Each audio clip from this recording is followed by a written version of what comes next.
నమస్తే, welcome to cine talkies. ఇండియాలో creative డైరెక్టర్గా పేరు తెచ్చుకున్న రామ్ గోపాల్ వర్మ సినిమాల్లో ఎప్పుడూ ఇంట్రెస్టింగ్ ఎలిమెంట్స్ ఉంటాయి. Varma taking style, screen presence ఎప్పుడూ చూడటానికి కొత్తగా ఉంటాయి. వర్మ సినిమా తీస్తున్నాడంటే ముఖ్యంగా యూత్లో ఓ లెవెల్లో బజ్ క్రియేట్ అవుతుంది. ఆ చిత్రంపై ప్రేక్షకుల్లో అంచనాలు కూడా పెరుగుతాయి. తాజాగా రామ్ గోపాల్ వర్మ శారీ మూవీకి కథ అందించారు.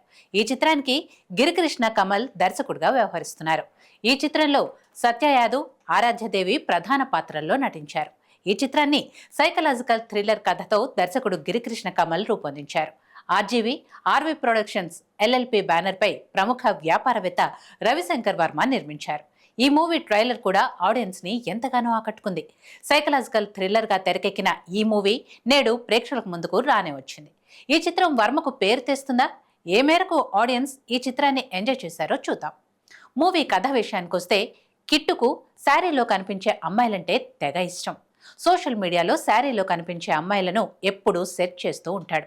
అలా ఒకరోజు ఆరాధ్యని ఎల్లో శారీలో చూసి మనసు పడతాడు. అలా ఆమె మొబైల్ నెంబర్ సంపాదించి తనను ఒక ఫోటోగ్రాఫర్గా పరిచయం చేసుకుంటాడు.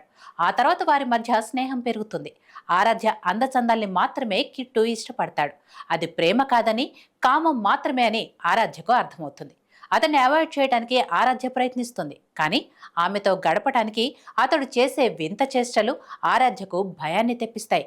చివరకు ఆరాధ్యను ప్రేమిస్తున్న వ్యక్తి సైకో లవర్ కిట్టు నుండి ఆరాధ్యను ఎలా కాపాడతాడో అన్నది మిగతా కథ.